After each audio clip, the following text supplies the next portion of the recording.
빛이신 예수 그리스도께서 어둠인 이 땅에 오셨습니다. 빛이신 예수 그리스도께서 어둠인 우리들의 마음 속에 오셨습니다. 빛이 어둠을 밝혀줍니다. 빛이 어둠을 몰아냅니다. 어둠은 무지입니다. 어둠은 알지 못하는 것입니다. 무지는 영의 부재입니다. 거룩한 영이 없기 때문에 무지한 것입니다. 빛은 말씀입니다. 그래서 예수 그리스도는 생명의 양식이 되시는 것입니다. 말씀은 거룩한 영입니다. 무지를 벗어나는 길은 가르침의 길이 아닙니다. 우리는 가르침을 받아도 여전히 무지의 상태입니다. 지식의 소유는 여전히 무지이기 때문입니다. 지식을 아무리 많이 소유한다 하여도 우리는 무지입니다. 그 많은 지식이 주님 앞에서는 쓸데가 없기 때문입니다. 세상 그 누구보다도 많은 지식을 가지고 있어도 주님 앞에 서면 무지입니다. 주님 앞에 서면 어둠입니다. 무지를 벗어나는 길은 따름입니다. 따름의 길이 무지를 벗어나는 길입니다. 예수 그리스도를 따라가는 것이 빛의 길입니다. 예수 그리스도를 따르는 길이 생명의 길입니다. 말씀을 순종하는 삶이 빛입니다. 예수 그리스도께서는 아버지의 말씀에 순종하는 삶을 사셨습니다. 그래서 예수 그리스도께서는 빛이십니다. 예수 그리스도는 빛의 삶을 사셨습니다. 그래서 예수 그리스도는 생명입니다. 예수님은 말씀을 보여주시는 분이셨습니다. 가르침이 아닌 삶으로 보여주셨습니다. 가르침만 받은 사람들은 예수님을 대적하며 십자가에 예수님을 못 박았습니다. 가르침의 결과는 예수 그리스도를 십자가로 내어모는 결과를 낳게 됩니다. 그러나 예수님과 함께 삶을 살며 예수 그리스도를 따라간 사람들은 제자가 되어서 자신도 십자가에서 죽었습니다. 이것이 가르침과 따름의 결과입니다. 가르침의 길을 걸어간 사람들은 결국은 예수님을 대적하고 예수님을 십자가에 내어놓지만 예수님을 따르는 따름의 길을 걸어가는 사람들은 제자가 되어 내가 죽고 내가 십자가에 죽고 예수의 몸이 되는 삶을 사는 것입니다. 우리들도 예수 그리스도를 따르며 내가 죽고 예수로 사라지기를 소망합니다. 요한복음 19장 1절 말씀 우리가 함께 보겠습니다.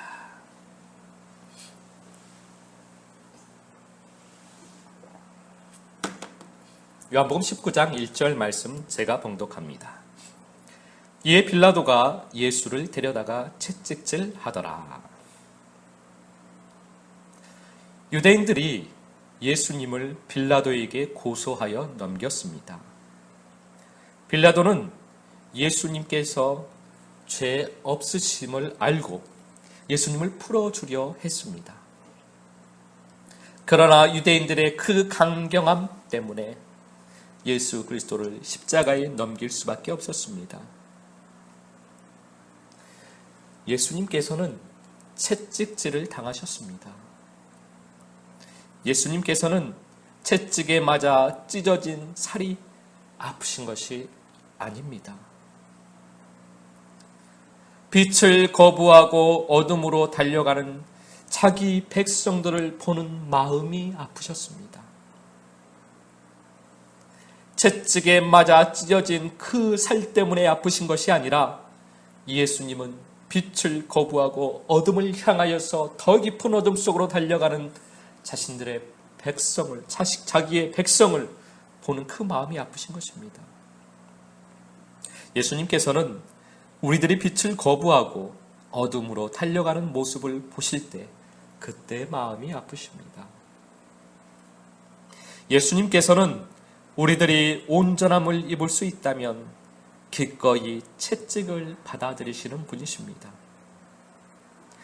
이사야서 53장 5절 말씀 우리가 함께 보겠습니다. 이사야서 53장 5절 말씀 제가 봉독합니다. 그가 찔림은 우리의 허물 때문이요 그가 상함은 우리의 죄악 때문이라.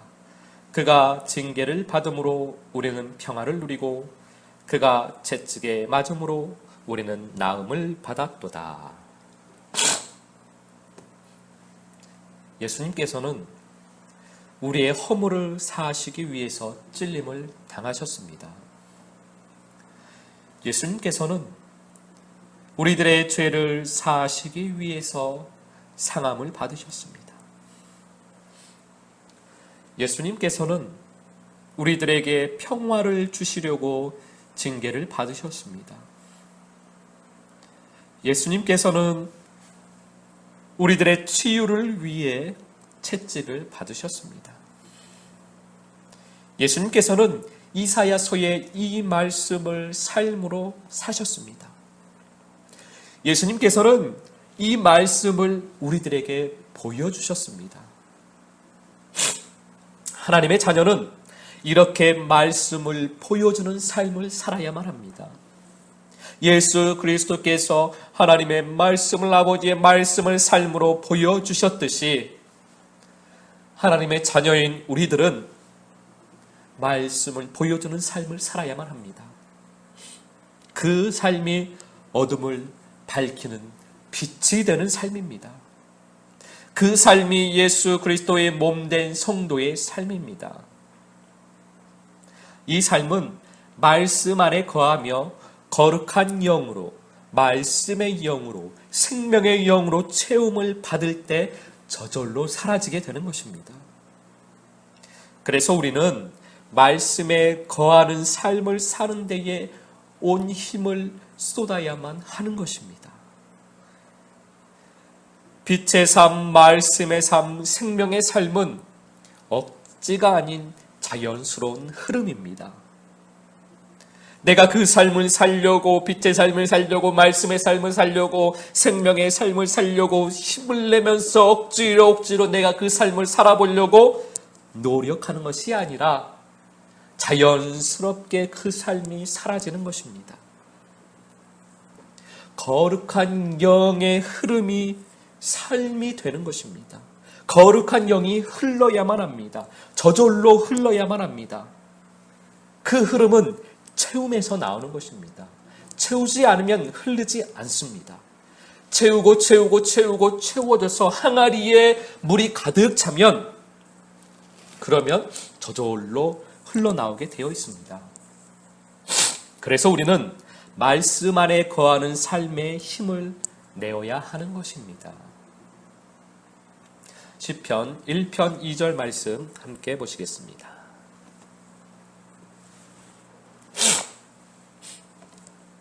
시편 1편 2절 말씀 제가 봉독하겠습니다. 오직 여호와의 율법을 즐거워하여 그의 율법을 주야로 묵상하는도다. 아멘. 말씀을 즐거워하여, 주님과 함께 하는 것을 즐거워하여, 빛 가운데 거하는 것을 즐거워하여, 거룩한 영 안에 거하는 것을 즐거워하여 주야로 묵상하는 사람이 복 있는 사람입니다. 말씀을 작은 소리로 계속 되뇌는 것입니다. 묵상은 계속 되뇌는 것입니다. 소와 양은 풀을 뜯어 계속 씹어서 삼키고, 또 그것을 올려서 씹고 또 삼키고, 또 그것을 올려서 또 씹고 또 삼키고, 그렇게 소화시켜서 자기의 양식을 만듭니다. 그것이 양식이 되는 것입니다. 우리가 그렇게 말씀 안에 거해야만 합니다. 계속 되뇌어야만 합니다. 하루 종일 말씀을 작은 소리로 되뇌이는 것입니다. 잠자리에 잠을 자기 위해 누워서도 계속 되뇌이는 것입니다. 말씀을 되뇌이다가 꿈속으로 들어가는 것입니다. 그러면 꿈속에서도 말씀을 되뇌게 됩니다. 자다가 잠깐 깨어나도 잠결에 말씀을 되뇌이게 됩니다. 그렇게 잠을 자면 내 혼은 잠을 자도 내 영이 계속 말씀을 되뇌게 됩니다. 주야로 말씀을 묵상하는 것이 바로 그러한 삶입니다. 주야로 말씀 안에 거하는 삶이 바로 그러한 삶입니다. 요한복음 19장 2절 3절 말씀입니다.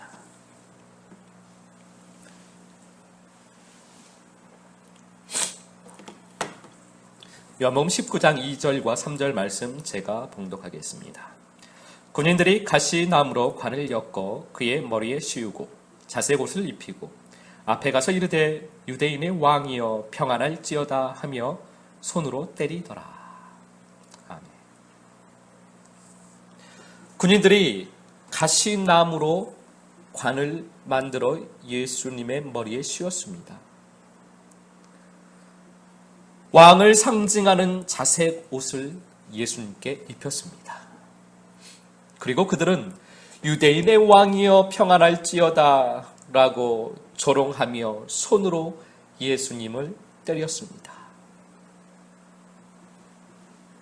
그 군인들은 예수님을 왕으로 만들었습니다.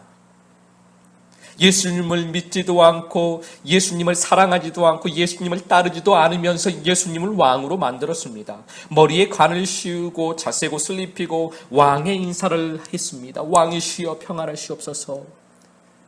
예수님을 왕으로 대접했습니다. 그런데 그들의 왕 대접은 예수님을 조롱하는 행위였습니다. 예수님을 왕으로, 예수님 앞에서 예수님을 왕으로 대접했으나 그 행위는 조롱하는 행위였습니다. 여러분들은 예수님을 왕으로 대접하십니까? 나의 왕이시며 나의 구주이신 예수 그리스도를 여러분들은 왕으로 대접을 하십니까? 혹시 여러분들의 예수님을 향한 왕 대접은 말뿐인 왕 대접이 아닙니까? 군인들의 예수님을 향한 이 왕 대접이 혹시 우리들의 모습은 아닐까 생각해 보아야 하겠습니다. 내가 예수님을 왕으로 모신다고 하고 있는데 내가 정말 예수님을 왕으로 모시고 있나 생각해 볼 필요가 있습니다. 이사야서 1장 2절 3절 말씀입니다.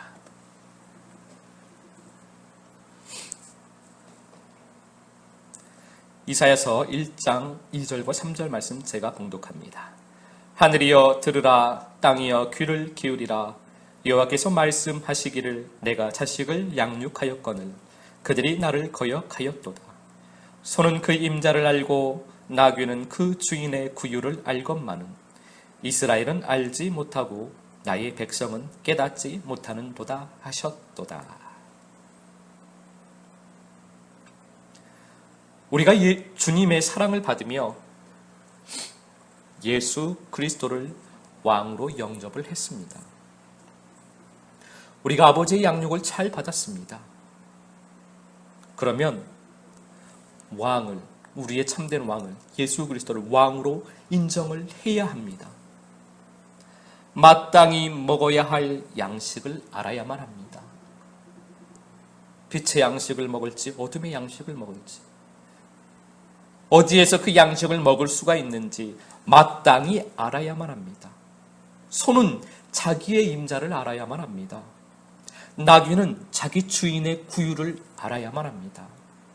그런데 예수 그리스도를 왕으로 영접했다고 우리가 하는데, 우리가 예수 그리스도께서 왕이시라고 찬양을 하고 손뼉을 치고 기도를 할 때마다 나의 왕이시여, 나의 구주시여라고 예수님에게 고백을 하는데, 우리의 삶은 그분에게 가시 면류관을 씌우고 거짓 왕의 옷을 입히는 것이 아닌가 모르겠습니다.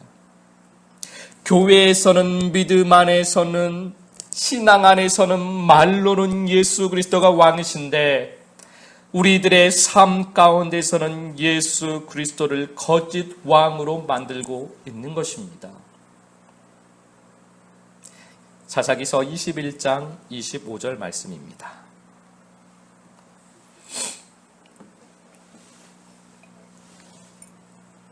사사기 21장 25절 제가 봉독합니다.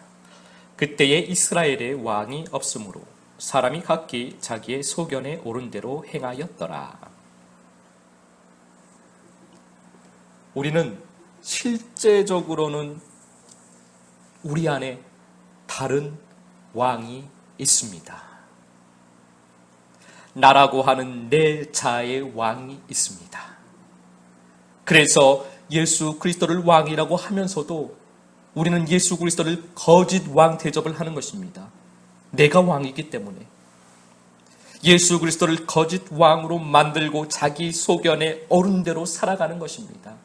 예수 그리스도를 거짓 왕으로 만드는 것은 내가 왕이기 때문입니다. 그래서 내 소견에 옳은 대로, 내 생각에 옳은 대로, 내 판단대로, 내 생각대로 그렇게 살아가는 것입니다. 그 삶이 예수 그리스도에게 가시면류관을 씌우는 것입니다. 그 삶이 예수 그리스도에게 거짓 왕의 옷을, 자색 옷을 입히는 것입니다. 내 자신이 왕이기 때문에 예수 그리스도를 왕으로 인정하지 못합니다. 찬양을 할 때는 예수 그리스도를 왕으로 찬양을 합니다. 기도를 할 때는 예수님께서 나의 왕이라고 고백을 합니다. 그런데 그것은 종교적인 신앙의 멘트일 뿐입니다. 그렇게 되고 싶은 나의 소망의 외침일 뿐입니다. 내가 아직 살아있으면 예수 그리스도께서 왕이 되지 못합니다. 내가 왕이기 때문입니다. 우리들은 나의 믿음 안에서의 소망을, 나의 믿음의 실제로 착각을 하지 말아야만 합니다. 나의 신앙 안에서 믿음의 소망을 가지고 그 소망이 내 안에서 실제라고 착각을 하면 안 됩니다. 믿음은 소망이 아니라 실제입니다. 우리가 실상을 살아야만 합니다. 그것은 말씀대로 순종하는 삶입니다. 그 삶은 먼저는 말씀 안에 거하는 삶이 이루어지면 저절로 사라지는 것입니다. 우리가 예수 그리스도를 왕으로 모시고 예수 그리스도가 왕이 되어 예수 그리스도께서 머리가 되어 머리가 시키는 대로 몸이 따라 움직여야만 합니다. 왕이 시키는 대로 종인 우리는 그 말씀대로 살아야만 합니다. 그러려면 먼저는 우리가 말씀 안에 거해야 한다는 것입니다. 그래서 우리는 말씀 안에 거하는 삶을 훈련하고 그 삶이 생명이 되도록 하고 있는 것입니다. 우리가 예수 그리스도를 거짓 왕으로 만들지 않고 나의 왕으로, 나의 전부로 이루어 가기를 원합니다. 이 삶 가운데서, 이 땅에서 이 삶 가운데서 이것을 이루어 가길 원합니다. 한 주간도 그렇게 예수 그리스도의 몸이 되는 빛의 삶을, 생명의 삶을 살게 되시기를 예수 그리스도 이름으로 축복합니다.